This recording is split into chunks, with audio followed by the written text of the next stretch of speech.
আসসালামু আলাইকুম ওয়া রাহমাতুল্লাহি ওয়া বারাকাতুহু। আলহামদুলিল্লাহ ওয়াসসালাতু ওয়াসসালামু আলা রাসূলিল্লাহ। আসলাফ একাডেমি কর্তৃক আয়োজিত রুকিয়া শারঈয়ার 15তম দার্সে যারা আমাদের সাথে আছেন আপনাদের সকলকে শুভেচ্ছা, আহলান ওয়া সাহলান। এই দার্সে ইনশাআল্লাহ আমরা সমাজে প্রচলিত কিছু কথা আছে, যেমন বাতাস লাগা, বোবায় ধরা, এই জাতীয় বিষয় নিয়ে সাধারণ কিছু আলোচনা করব। এবং দুঃস্বপ্ন, আমরা বলেছি যে জাদুর একটা লক্ষণ, তারপরে জিনের সেহরের জিনের আসরের একটা লক্ষণ হলো দুঃস্বপ্ন। তো স্বপ্ন বিষয়েও ইনশাআল্লাহ আমরা কিছু আলোচনা করব।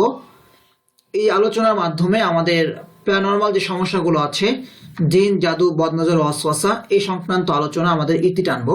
তারপর ইনশাআল্লাহ আমরা মনোরোগ নিয়ে একটা প্রাথমিক ধারণা নেওয়ার জন্য আমরা দুটো ক্লাস নিতে পারি বা একটা ক্লাস নিব।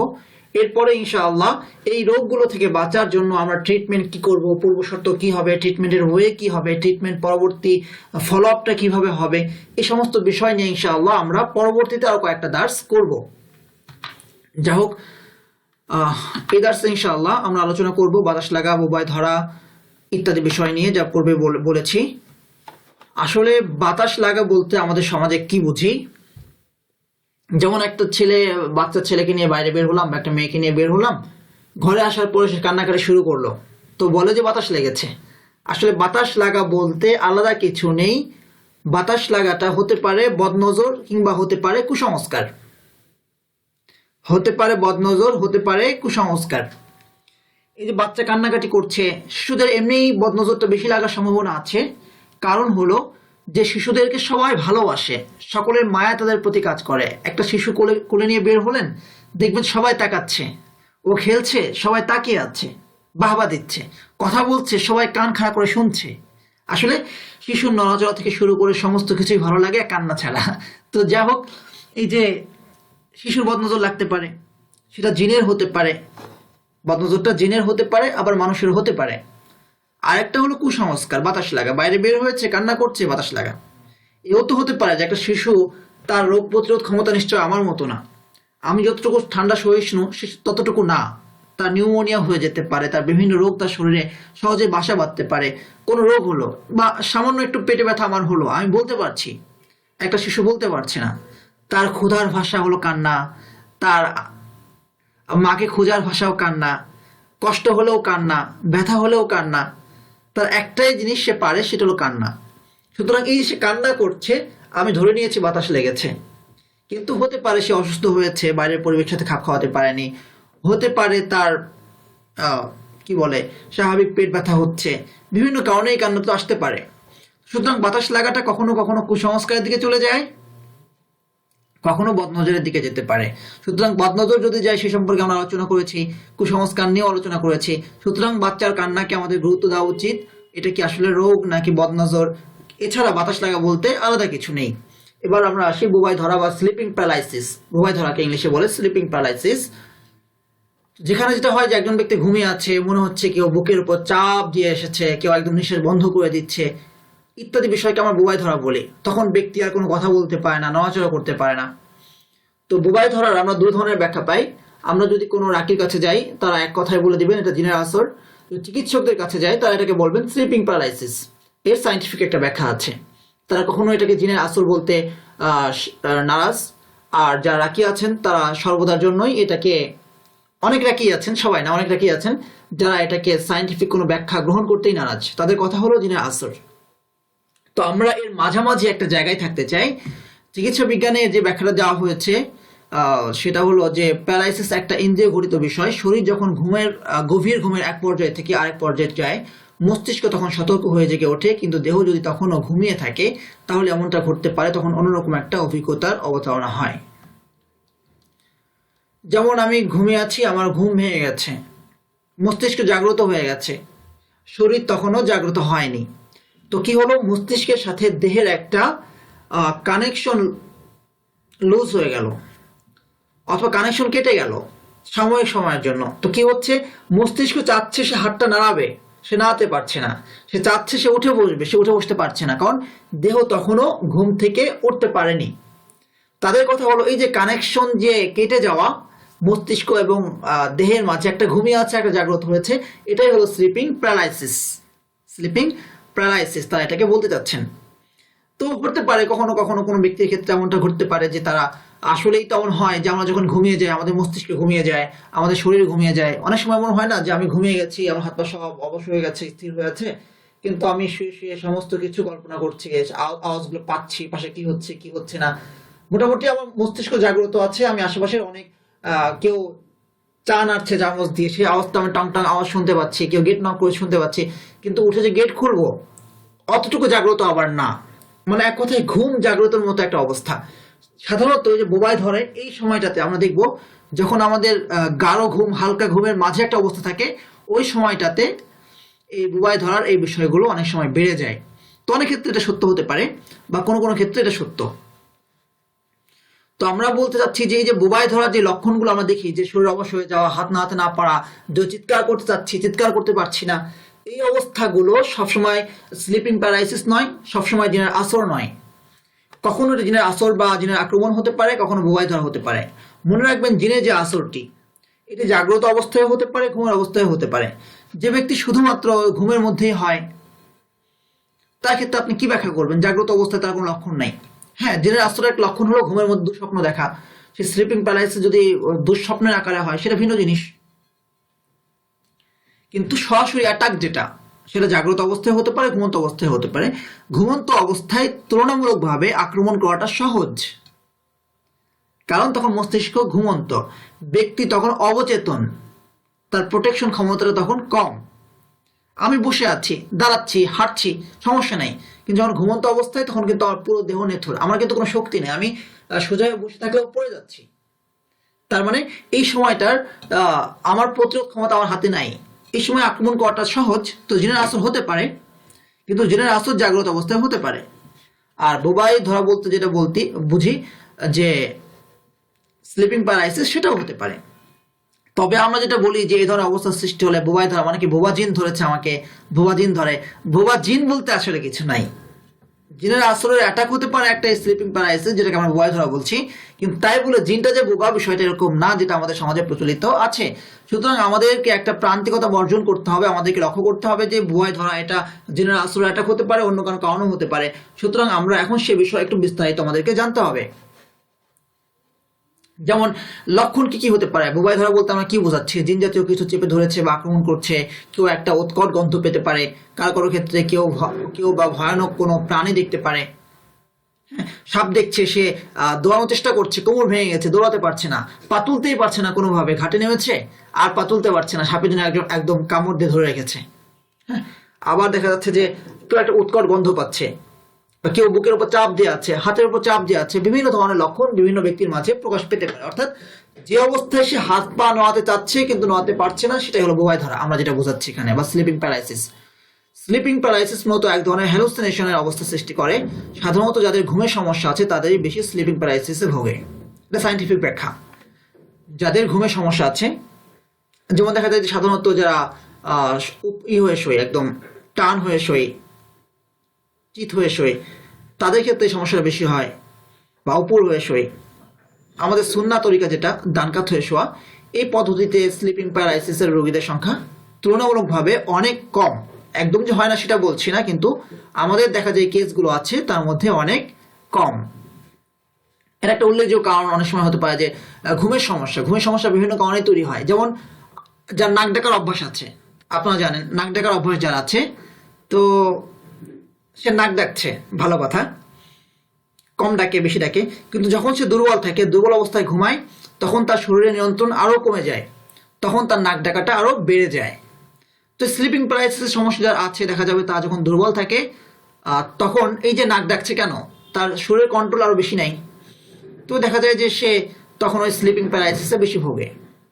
তো আমার একটা রুমমেট ছিল, জাস্ট বোঝানোর জন্য বলছি, জানেন যারা ঢাকা ইউনিভার্সিটির স্টুডেন্ট অথবা যারা আছেন, আপনাদেরকে বলে রাখি যে একটা সিঙ্গেল চকিতে, ইউনিভার্সিটিতে, ঢাকা ইউনিভার্সিটির চকিতে একটা সিঙ্গেল চকিতে দুজন করে থাকে।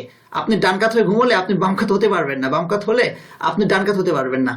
তো এক বছর আমার সাথে এক রুমমেট ছিলেন, তো উনি নাক ডাকতেন প্রচন্ড ভাবে, অল্প ডাকতেন, খুব বেশি না, ঘুমোতে পারতাম। কিন্তু অ্যাকাউন্টিং স্টুডেন্ট ছিলেন, যেই তার জব হলো ইউনিভার্সিটি থেকে সাভার তিনি অফিস করতে যেতেন, এরপর যখন ফিরতেন এমন জোরে তিনি নাক ডাকতেন, মনে হতো যে এই চোখের উপরে কেউ মানে বম্বিং করছে, তো আমরা থাকতে পারছিলাম না তার জন্য। তো যা হোক বিভিন্নভাবে কনভিন্স করে তার চাকরি যেহেতু হয়ে গেছে তাকে হল ছাড়া আমরা একটা ব্যবস্থা করে দিয়েছিলাম। তো তার এই যে নাকডাক কেন বেড়ে গেল? কারণ সে সারাদিন শ্রম দেয়, রাতে সে ক্লান্ত হয়ে ফেরে এবং পথের জার্নি, দীর্ঘ পথের জার্নি, ক্লান্তি, যার জন্য তার নাক ডাকাটা বেড়ে গেল। ঠিক একইভাবে যখন কোনো ব্যক্তির ঘুমের সমস্যা সৃষ্টি হয় অসুস্থতাজনিত কারণে কিংবা অন্য কোনো কারণে, তখন তার মাঝে এই বোবা ধরার লক্ষণটা বেশি প্রকাশ পেতে পারে।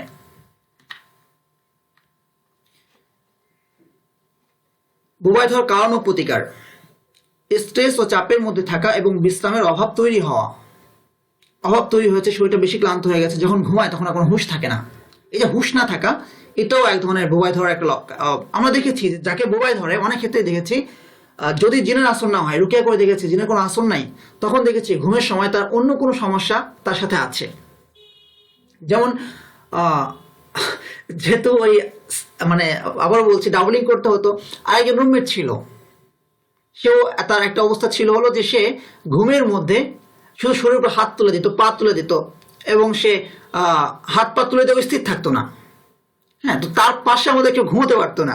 তো যতই গাদাগাদি করে ঘুমোতে হতো না কেন, তাকে আমাদের ফ্লোরিং দিয়ে তাকে একাকে দিতে হতো ফ্লোরিং এ।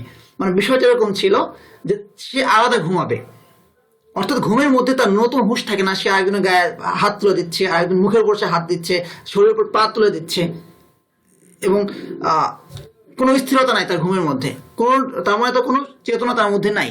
তো এই ছেলেটার যে লক্ষণটা ছিল সেটা হলো তারও বোবায় ধরতো নিয়মিত। হ্যাঁ, তো তাকে রুকিয়া করা হয়েছে, বারবার রুকিয়া করা হয়েছে, কিন্তু রুকিয়ায় তার কোনো জিনের আসর বা ইত্যাদি কোনো ধরনের কোনো প্রমাণ পাওয়া যায়নি। এর মানে হলো যে তার এই যে বোবায় ধরাটা, এটা তার ঘুমের সমস্যার কারণে। তো এই বিষয়গুলো আমরা কিন্তু খুব কম উদাহরণ টেনেছি সব জায়গায়, কিন্তু এখানে আমাদেরকে কিছু উদাহরণ টানতে হচ্ছে। কারণ হলো এই জায়গাটাতে আমাদের একটা প্রান্তিকতা কাজ করে। কেউ সর্বক্ষেত্রে জিনের রোগী বানিয়ে দেয়, কেউ সর্বক্ষেত্রে এটাকে স্লিপিং প্যারালাইসিসের মধ্যে নিয়ে চলে যায়। আমাদেরকে মাঝামাঝি একটা জায়গায় অবস্থান করতে হবে। কখনো এটি হয়ে থাকে শারীরিক দুর্বলতা, মানসিক দুশ্চিন্তার কারণে, কখনো হয়ে থাকে জিনের আশ্রয়ের কারণে, কখনো হয়ে থাকে জাদুর প্রভাবে। তাহলে এটা থেকে বেঁচে থাকতে হলে আমাদেরকে কি করতে হবে? স্ট্রেস থাকলে স্ট্রেস কমিয়ে আনতে হবে। কমিয়ে আনার উপায় কি? জিকির করা। কেন চিন্তা করছি? আল্লাহর উপর তাওয়াক্কুল বাড়িয়ে দেওয়া। বিশ্রামের অভাব ঘাটতি হলে আমার সময় মেনটেন করে বিশ্রামের সময় বের করে নেওয়া। হ্যাঁ, এইভাবে আমাদেরকে যে কারণে তৈরি হয়েছে সেটা দূর করতে হবে। শারীরিক দুর্বলতা হলে চিকিৎসা গ্রহণ করার প্রয়োজন হলে চিকিৎসা গ্রহণ করতে হবে। তারপরে নিউট্রিশনের ঘাটতি থাকলে নিউট্রিশনের ঘাটতিটা পূর্ণ করতে হবে। মানসিক দুশ্চিন্তা থাকলে জিকির বাড়িয়ে দিতে হবে, কোরআন তেলাওয়াত বাড়িয়ে দিতে হবে। জিনের আসর জাদুর প্রভাবে হতে পারে, তো সেই জন্য আমরা কি করতে পারি? আল্লাহর কাছে আশ্রয় গ্রহণ করতে হবে। আউযু বিকালিমাতিল্লাহি তাম্মা মিন গাদাবিহি ওয়া শাররি ইকাবি, এই জাতীয় যে দোয়াগুলো আছে সমস্ত দোয়া পড়তে হবে। সূরা ফালাক পড়তে হবে, সূরা নাস পড়তে হবে। হ্যাঁ, বিসমিল্লাহিল্লাযী লা ইয়াদুররু মা ইসমিহি শাইউন ফিল আরদি ওয়ালা ফিস সামাই হুয়াস সামিউল আলিম, এই দোয়াটি পড়তে হবে। ওযু করে ঘুমাতে হবে, শরীরকে প্রোটেক্ট করতে হবে। কি করে প্রোটেক্ট করব? আমি সূরা ফালাক, সূরা নাস পড়বো, আয়াতুল কুরসি পড়বো, আয়াতুল কুরসি পড়ে তারপরে ঘুমাবো। শোয়ার ধরন পরিবর্তন করতে হবে। আপনি কয়েকদিন ঘুমিয়ে চেষ্টা করে দেখুন না যে কোন ভাবে শুলে আপনার স্লিপিং প্যারালাইসিসটা কম হয়। সাধারণত রাসূল সাল্লাল্লাহু আলাইহি ওয়াসাল্লামের সুন্নাহ কি? ডান কাত হয়ে ঘুমানো। সুতরাং আমরা চেষ্টা করব এই ডান কাত হয়ে ঘুমানোর জন্য।